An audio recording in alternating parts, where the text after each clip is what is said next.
لیکن د درس نه پس بیا بعضو خلکو ما نه تپوسونه کول چې دا مسله څنګه ده، نو ما دا بهتره وګڼل چې نن زه هغه بیان کړم، نو دې کې به خیر وي انشاءالله.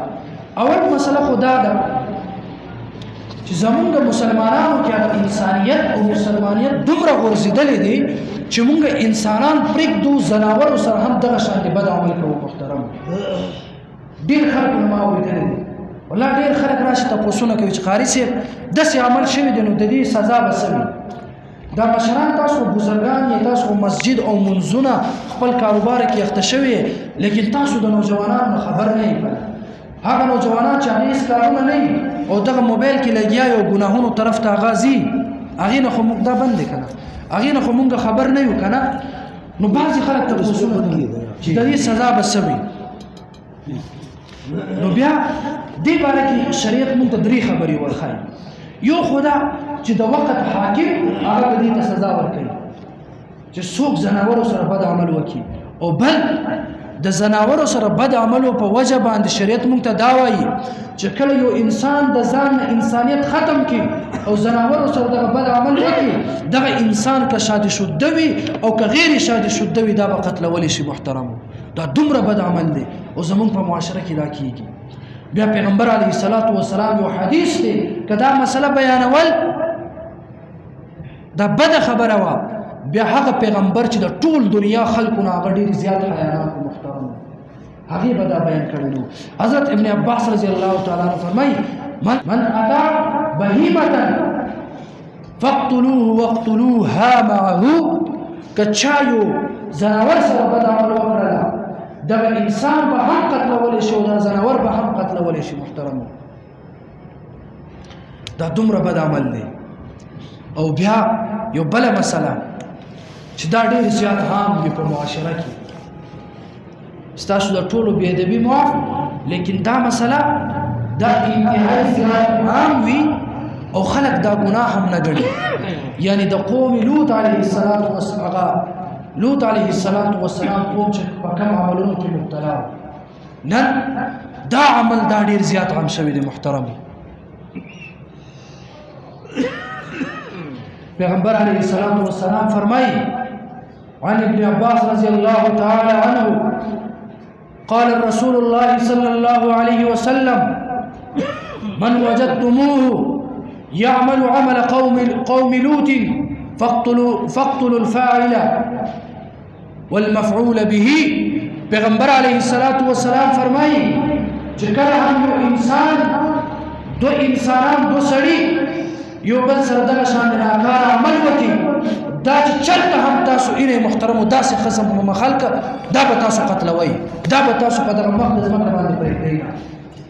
نن زمونږ په معاشره کې دا عمل کېږي او که نه کېږي؟ ټول وایي کېږي او که نه کېږي. تاسو ټول بزرګان یې، مسجد کې راځئ، خپل کورونو کې کښېنئ، تاسو د معاشرې نه څه خبر یې؟ او بیا د دې په قتل باندې د صحابه کرامو او د امت مسلمو اجماع شوی دا چې کله دوه هلکان یا یو سړي یو هلک سره بد عمل وکړي دا به قتلولی کېږي. او د دې قتل دا به داسې نه وي محترمو څنګه چې د زنا قتل وي چې په کاڼو باندې ویشتلی کېږي، بلکې د دې قتل په بعض روایت کې د هغې نه هم سخت بیان کړی شوی دی.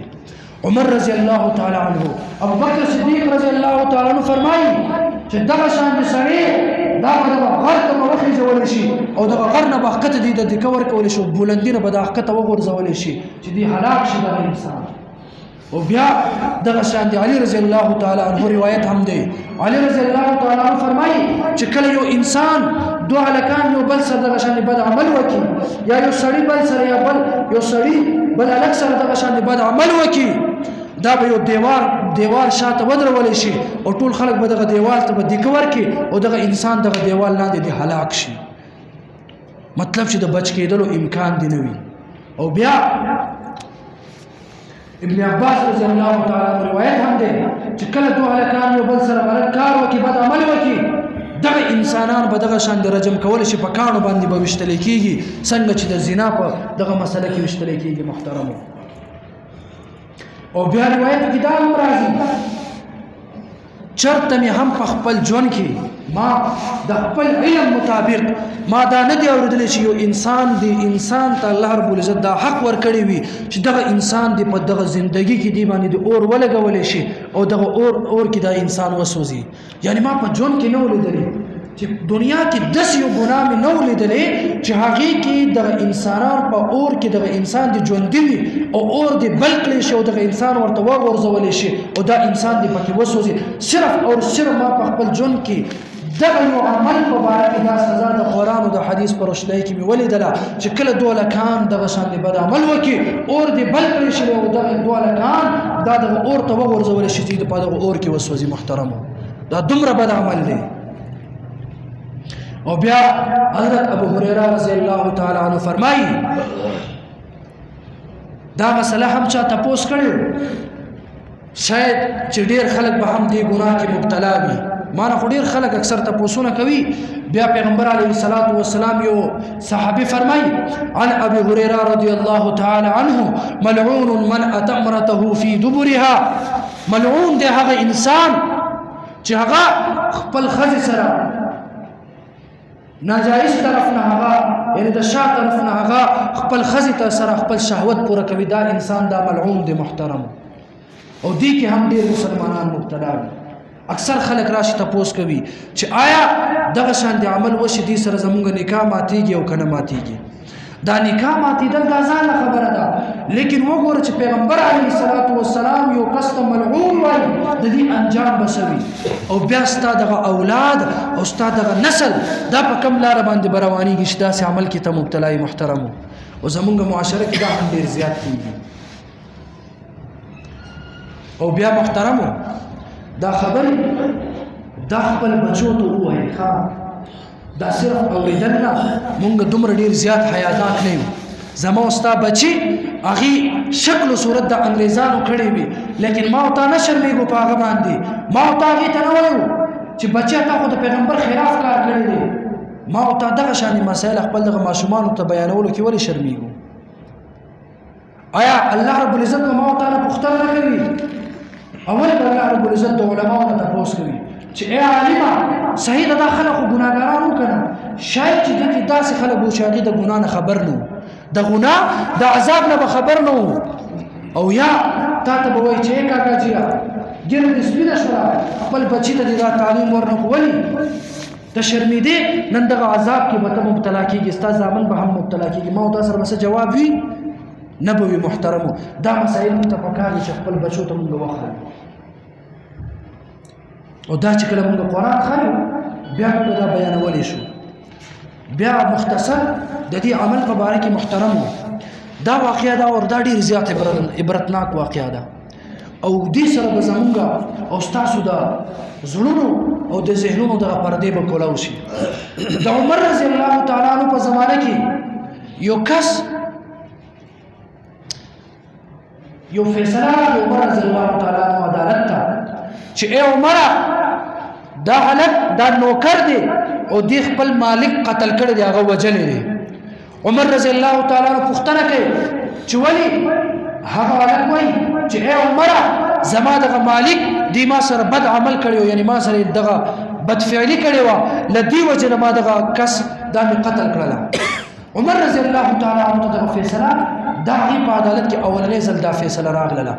عمر رضی الله تعالی عنه دغه فیصله حضرت علي رضی الله تعالی عنه ته ولېږله چې ای علي د دې فیصله ته وکړله چې دې کس خپل مالک وژلی دی او د دې بیان دا دی چې د دې مالک دې سره بدفعلي کړی بد عمل یې کړی په دې وجه باندې دې خپل هغه مالک وژلی دی. علي رضی الله تعالی عنه ورته فرمایي چې 3 ورځې پس راشه 3 ورځې پس به ستا فیصله کېږي. چې کله 3 ورځې پس راغې علي رضی الله تعالی عنه چې کله 3 ورځې پس راغې نو علي رضی الله تعالی عنه فیصله وکړه چې دغه ماشوم دا اختیار وایي دغه مالک دې سره دغه شان بد عمل کړی و. چې کله 3 ورځې پس د هغه سړي قبر کولاو کړلی شوله 3 ورځې پس د هغه سړي قبر کولاو کړلی شوله نو هغه قبر خالي او هغه کس په خپل قبر کې موجود نه و. پیغمبر علیه الصلاۃ والسلام فرمایي چې کله دوی انسانان یو بل سره بد عمل کوي او دوی چې کله مړه شي 3 ورځې پس الله رب العزت د دې د قبر نه د دې دغه جسم اوچت کوي او د قوم لوط هغه خلکو سره د دې دغه جسم هلته کېږدي. محترمو علي رضی الله تعالی عنہ فرمایي مونږ چې کله هغه قبر کولا وکړله دغه قص دغه میت او د دې لاش هغه قبر کې موجود و. بیا علي رضی الله تعالی عنہ فیصله وکړله چې دا قص بد عملی کوونکي لدی وجه نه د دې دغه جسم په دې قبر کې موجود نه دی بلکې هغه خلق قوم لوط سره دې حساب کتاب کیږي. محترم مطلب او خلاصه دا چې کله هم دغه شان بد عمل کې څوک مبتلا وي هغه دفن کړي شي. محترم 3 ورځې پس باغې دغه لاش په دې قبر کې موجود نه وي بلکې قوم لوط سره به حساب او کتاب کیږي. او بیا د حضرت ابو هريره رضی الله تعالی عنہ روایت دی چې کله دغه شان د انسان بد عمل کوي په دې ټیم کې دا مؤمن نه وي او چې کله یو انسان غلا کوي په دې ټیم کې هم دا ایمان نه لري. محترم هم دا چې کله یو انسان شراب وڅښي په دې ټیم کې هم دغه انسان په زړه کې ایمان نه وي بلکې دا مؤمن نه وي. نو اسی سوچو کو چې دغه شان د شراب هم عام شو دا غلا هم عام شو دا بد عملی هم عام شو نو آیا د ایمان او مسلمانیت او هغه مسلمانان څه شو؟ محترم نو موږ ته پکار دي چې خپل معاشره کې موږ دغه شان د خلکو او دغه شان د معاشره کې دغه قرآن او حدیث د تعلیمات موږ د عام کوو وکړو ان شاء الله. او یو بل روایت هغه دا چې کله هم یو انسان دغه شان د بد عمل وکي چې کله دی قبر کې خودلې شي نو دغه انسان دغه چهره الله رب العزت خنزیر چهره سره بدلوي. محترمو